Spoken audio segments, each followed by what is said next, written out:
mais dafa am lenn loo xam ne foog ma wax ko parce que jaraafu dëkk gi di Ousmane Sonko dama gis buñ ko falee ba léegi bu muy mujj dellusiwaat di wax askan wi dafa bëggoon a justifier yenn ni jeune ndaw Ziguinchor yi liggéey ñu parce que nawetaan a tax na ne tey samedi bi passé am na doom Kanjalan bu tudd Mamadou Sané muy suñu doom boo xam ne ni ci nawetaan la jógee Kanjalan bi gagné daaw joué woon na final bi muy fierté daf naa ni nee nañ jox nañ leen 10 millions ak terrain xale boobu muy ndaw ñoom Maam Binta ñoo doon def ci moom di ko jëndal dàll kon lu ñuy ñàkk moo ëpp luy def wax bi du loolu wax gi mooy seetuñu moom lu ko neex ak lu ko neexul ci mbir mi dafi fekk nawetaan def naa nawetaan a ko mag mu am lenn loo xam ne dañ ko cëral lépp luy tàggat yaram ci budget bi nguur gi muy fond de concours mu koy wàccee si lu ñuy wax jaraafu dëkk gi subvention ASC na ko jox du tey laa ko wax parce que dëmb bu fi Ablaye Balde ñëwee saa bu ma naree wax ak moom jaakaarloo ak moom jaamaarloo dama ko doon wax fekkoon na may conseil municipal xam na ni jaakaaroon dama ko bañu ma ko lu ñu séxoo loolu la ñu réeroon ci doxalin ci kii ma doon dal ci moom kon moom le maire bi fi nekk jot na fond de concours yi moo tax mu jënd ay fourniture scolaire jox ko école yi ci compétence transférée sport daf fi bokk nawetaan daf ci am cër comme daf ci am cër lu waa nawetaan yelloo na leen ko jox Sénégal du moom bëgg-bëggam moo tax may ne ndax dafa am ci bu muy nekk ndaw dafa am joueur nawetaan tàggat yaram ci nawetaan bu mas a jël xaritam gu jigéen parce que loolu rek moo mën a justifier nga mën a taxaw saa boo jógee ngay dóor ci ay nit nu la neex dama ne loolu dafa dul continuer parce que dëkk bi moomu ko yàllaa dogal mu jiite ko luy waree fam digganteem askan wi na ko def su ko deful dama ne ñi nawetaan dañuy participer ci gafaka mairie bu Ziguinchor parce que bu ñu paree organiser final bële fukki junni ak juróom la ñu jël dugal ko ci gafaka mairie gi kon dañuy bokk ci ñan ñooy kii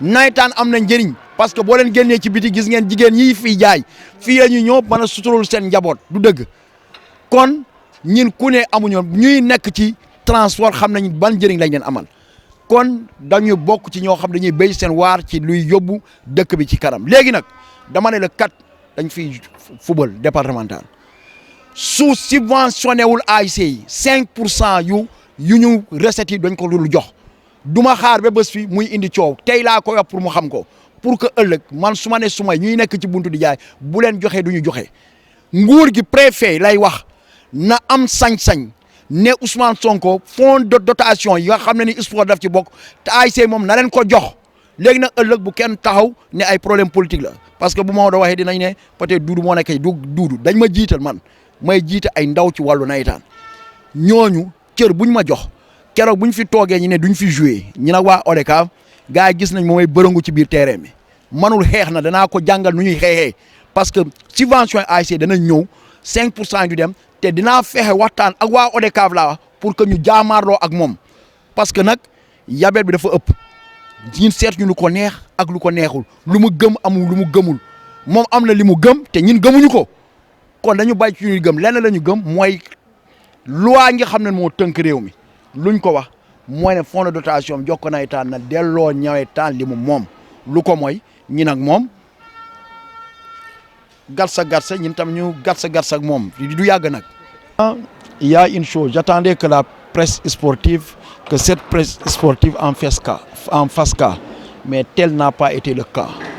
Aujourd'hui, à l'issue de cette finale-là, la municipalité va venir récupérer les 5% de la recette brute de l'organisation de cette finale-là pour remplir les caisses de la municipalité. Je ne peux pas comprendre que le maire actuel s'entête à ne pas subventionner le nawetaan. Et je vous le dis ici, je pense que nous allons vers un affrontement avec lui. Parce que nous faisons partie de ceux qui participent à la construction du budget de la commune. Il a reçu les fonds de dotation, le sport est une compétence transférée. Nous exigeons la subvention des ASC et des structures que nous dirigeons. Moi, je le dis ici, et c'est clair, c'est que le 4 mars, la municipalité ne va pas récupérer les 5% de mes recettes brutes si les subventions n'arrivent pas au niveau des ASC. Malheureusement que la presse sportive n'en fait pas cas et vous n'ouvrez pas un débat par rapport à ça. Demain, quand il y aura problème ici, je le dis, au lendemain du 4 mars, que personne d'autre n'en fasse un débat à la radio. Ça serait vraiment une lâcheté. Vous êtes nos collaborateurs. C'est une chose qu'il faut dénoncer et c'est le moment de le faire. Et il faut le faire. Ça suffit.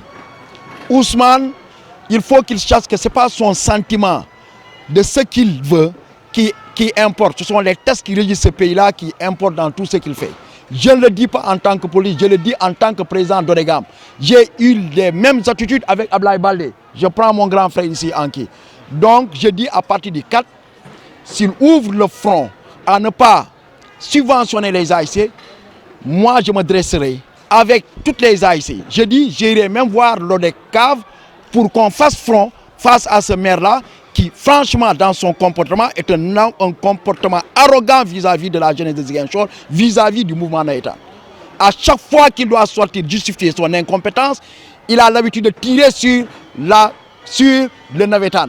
Mais je vous dis, le Navetan, ce que nous apportons, quand vous entrez, vous avez vu combien de gens qui sont venus vendre leur qui. C'est avec ces recettes-là qu'ils s'occupent de leur famille.